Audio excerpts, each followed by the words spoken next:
Hola a todas, ¿qué tal? Bienvenidos, bienvenidas al canal El Azote. Bueno, os voy a poner un documental que me ha pasado una suscriptora, Irene, que lo tiene separado el nombre y en mayúsculas, Irene, ¿vale?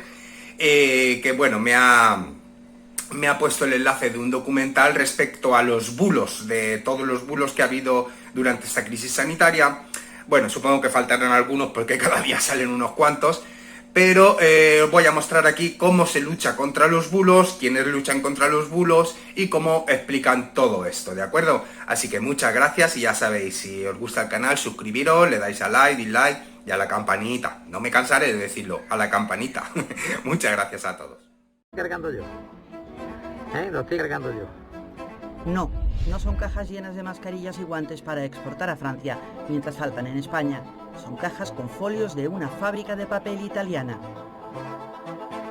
Ese vapor tiene la capacidad de inactivar el virus, y al inactivar el virus evita... No, hacer vaos con agua hirviendo no inactiva ni evita el contagio del coronavirus. Reproducción o los virus que están así. No son sanitarios de Madrid dando la espalda al ministro Salvador Illa. Es un hospital de Bruselas y la protesta es contra la primera ministra belga. Es posible que alguno de estos bulos, patrañas, fake news o como quiera llamarlos le haya llegado a usted, a ti, a quienes están viendo este reportaje. Lo que es casi imposible si se tiene ordenador, teléfono móvil y cuenta en alguna red social es escapar de la ola de desinformación que inunda Internet mientras la COVID-19 infecta a millones de personas en todo el mundo. Habíamos tenido desinformación antes, pero nunca tan global y a la vez. Para mí ha sido como ver fichas de dominó que iban avanzando. Conforme avanzaba la enfermedad en los países, iban moviéndose los bulos al mismo ritmo que la enfermedad. Ni unas elecciones, ni la crisis catalana, ni una catástrofe natural, nada era equiparable a la cantidad de desinformación que hemos visto dentro de la crisis de la COVID-19. El contexto tecnológico de acceso a la información que tenemos ahora es enormemente proclive a la difusión de contenidos falsos, sin filtros. Mientras los sanitarios luchan contra la enfermedad, los verificadores de datos combaten otra pandemia que no es letal, pero sí peligrosa. La Organización Mundial de la Salud le ha puesto nombre: infodemia.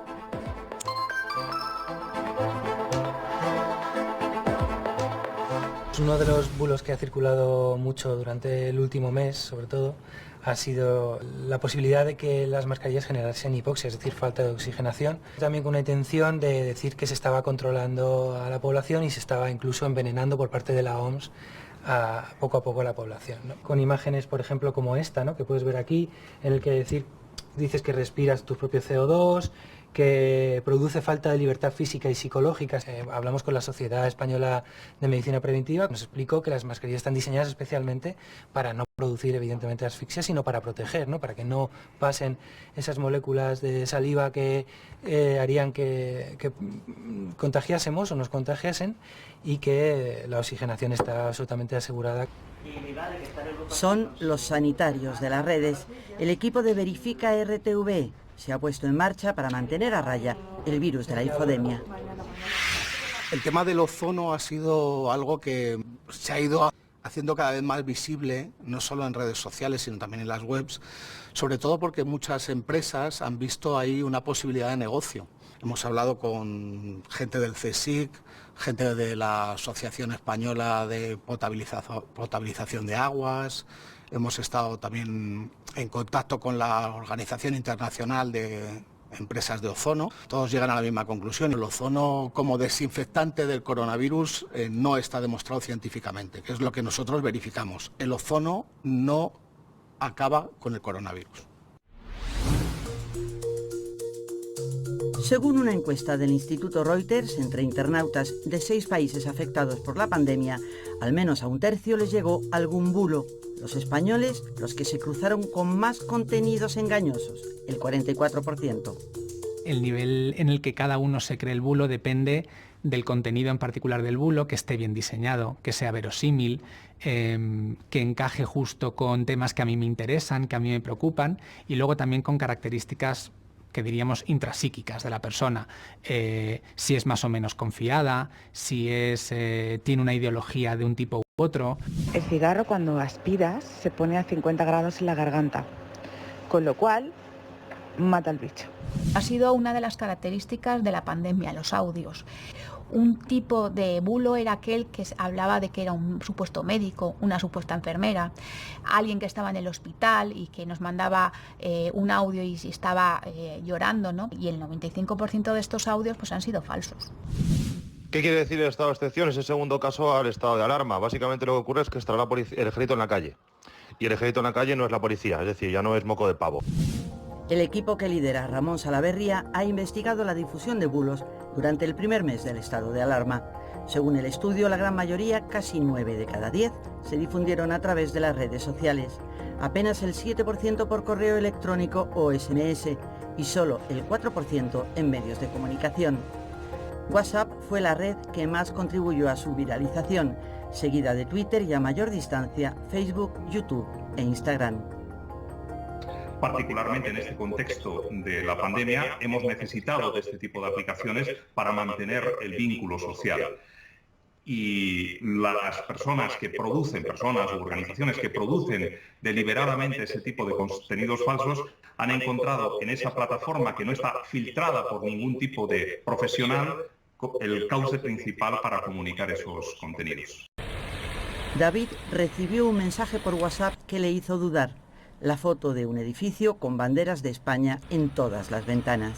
La foto ponía que era Valencia y le dije que eso era Albacete porque en el edificio ponía que estaba la plaza del Altozano. Entonces yo le dije a mi compañera, mira, voy a ir al Altozano personalmente y te lo mando. Viendo que en Twitter ya estaba circulando, pues dije, voy a subir a Twitter y a Instagram y que la gente realmente vea que esto no es así, que se está haciendo un bulo y cada vez mayor. Pudimos comprobar los metadatos de la imagen, comprobamos que efectivamente se había hecho en el momento en el que nos estaban diciendo y que era el mismo edificio, y utilizamos Google Street View para comprobar que el edificio se encontraba en la Plaza Altozano de Albacete. La imagen que se estaba moviendo, la imagen falsa, la ampliamos y vimos que en todas las banderas había un pliegue que se repetía, el mismo pliegue. Necesitamos que sean los ciudadanos los que vayan a esas redes privadas, a su familia, a sus amigos o al que le mandase el bulo en su momento y le digan que algo es falso, porque a esos lugares nosotros no podemos llegar, pero cada personita sí llega. Y es súper importante porque lo que nos dicen los estudios académicos es que cuando es alguien cercano el que te dice que algo es mentira, confías mucho más en él que si te lo dice un periodista. Clara Jiménez nos recibe en una redacción vacía. El coronavirus ha obligado a la plantilla de la web de verificación maldita.es a combatir la infodemia desde casa. Maldita es una de las 237 organizaciones acreditadas en 78 países por la Red Internacional de Verificación de Datos. Nosotros habitualmente recibimos unos 250 consultas en nuestro número de WhatsApp. En los días más intensos de la pandemia hemos llegado a recibir hasta 2.000 consultas diarias. Es un crecimiento absolutamente radical. Solamente relacionados con la COVID hemos desmentido en los últimos 2 meses y medio casi 600 bulos. Entre los bulos que han desmontado, este de un curandero catalán que se hizo viral. Tienen bastante con eso, que ahora con la excusa del coronavirus nos quieren fumigar. Se ha aprobado hace poco, ayer creo, por el gobierno. Durante más o menos el primer mes o así que estuvimos confinados, lo que más veíamos eran bulos que tenían que ver con consejos, prevención, falsos remedios, cuestiones que tenían que ver con salud y conciencia, que yo creo que respondían un poco también a ese momento en el que la gente tenía miedo e incertidumbre ante algo que no conocía y por lo tanto esa desinformación corría muy rápido, porque la gente estaba buscando respuestas. Sin embargo, después de 1 mes y medio, también cuando se reactivó el debate político en nuestro país, se han reactivado la desinformación que tiene que ver con cuestiones políticas. They happen when the cell is poisoned. Este médico estadounidense atribuye la pandemia a la tecnología 5G, un bulo que se ha propagado como la pólvora por los 5 continentes. Uno muy persistente se refiere al origen del virus, ¿no? Si lo ha diseñado el ejército de Estados Unidos, si lo ha diseñado un laboratorio de China, si parte de las patentes de Bill Gates. Esa idea ha ido abriéndose paso y tiene mucha fijación entre la gente. Entonces, por ejemplo, encontramos en manifestaciones en España gente diciendo que el virus no existe, cuando eso es algo totalmente despegado de la realidad y hay pruebas más que suficientes de que sí existe, de que sí han fallecido personas y de que hay familias que están viviendo auténticas tragedias. Vecinos del barrio de Salamanca, en Madrid, protestan contra el gobierno.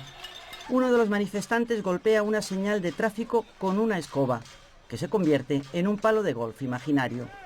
Yo vi el vídeo y vi una escoba. Entonces me sorprendió, lo analicé y lo que vi pues que había habido alguien que lanza un vídeo diciendo que es un palo de golf y la gente empieza a decir que es un palo de golf. Es como una especie de histeria colectiva o es un sesgo de confirmación o es algo que yo lo consideré totalmente inusual porque el texto contradecía la imagen. El desmentido fue eficaz, siempre los desmentidos son eficaces, o sea, el desmentido es algo que es útil y necesario y cuanto antes aparezca el desmentido, más fácil es desmontar el bulo.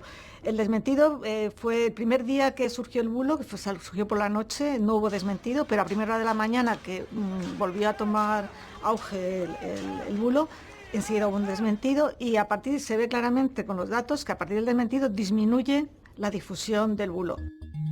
Esta foto de Pablo Iglesias en un hospital de Salamanca se sigue difundiendo como si fuera reciente. Su padre no recibía un trato privilegiado porque ni siquiera estaba ingresado. La imagen es de 2016. Otro post que se hizo viral. Pedro Sánchez nunca ha sido imputado por un delito de prevaricación en la causa del 8M que acaba de archivar la jueza. Los políticos sufren y caen en los bulos. El portavoz parlamentario de Podemos, por ejemplo, citó en un tuit el palo de golf, como también hizo el diputado socialista José Zaragoza.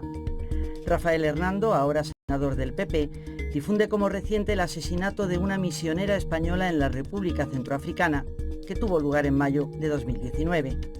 Maldita.es ha desmentido que todos los que lleguen en patera tengan derecho a la nueva renta mínima, como afirma este tuit del líder de Vox.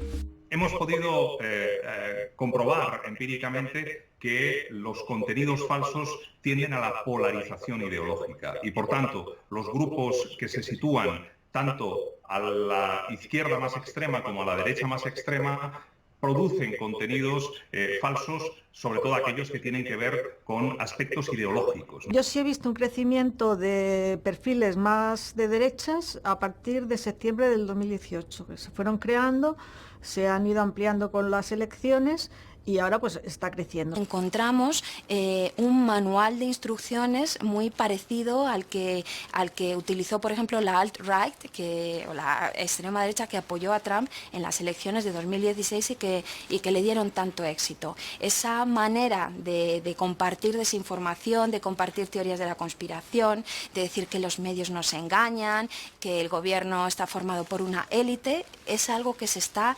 exportando y que ha calado en otros países, entre otros el nuestro. Un bulo que ya hemos visto en otras ocasiones, que es el tema de las portadas falsas, ¿no? La falsificación de una fuente fiable mediante un fotomontaje, ¿no? Una portada de la revista Time en la que supuestamente aparecía un perfil parecido a Hitler, pero que el bigote se había cambiado por un perfil del actual presidente de Estados Unidos, Donald Trump. Y en este caso nos fijamos, por ejemplo, en esta firma que hay abajo a la derecha, en pequeñito, que es la firma del autor. Investigamos más, vamos a su Facebook y efectivamente en su muro de Facebook vemos que él ha hecho un dibujo muy parecido que se expuso en México en el año 2016, ¿no? Google, Facebook y Twitter se han comprometido con la Unión Europea a intensificar la lucha contra la desinformación. WhatsApp ha limitado el número de veces que se puede reenviar un mensaje y asegura que ha reducido el tráfico de bulos un 70%. Pero los expertos son escépticos.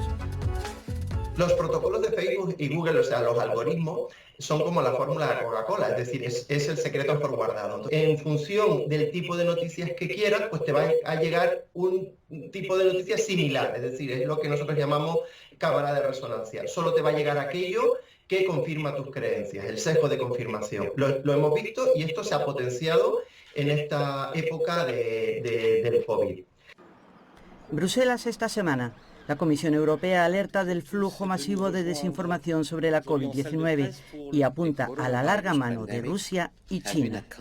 Estamos viviendo una batalla de narrativas, ¿no? Una batalla que ya no es una batalla en términos afortunadamente militares, pero que tiene mucha importancia geopolítica. La batalla de quién es el bueno de la película o quién lo hace mejor, o qué sistema político es el más capaz de responder a una crisis de estas características. La batalla de sistemas que se hace a través de la explicación, la propaganda y a veces del uso de informaciones que son inciertas o falsas o incluso dañinas. La información va camino de la UCI. Los verificadores se encargan del tratamiento, pero la primera medicina contra la desinformación es el sentido común.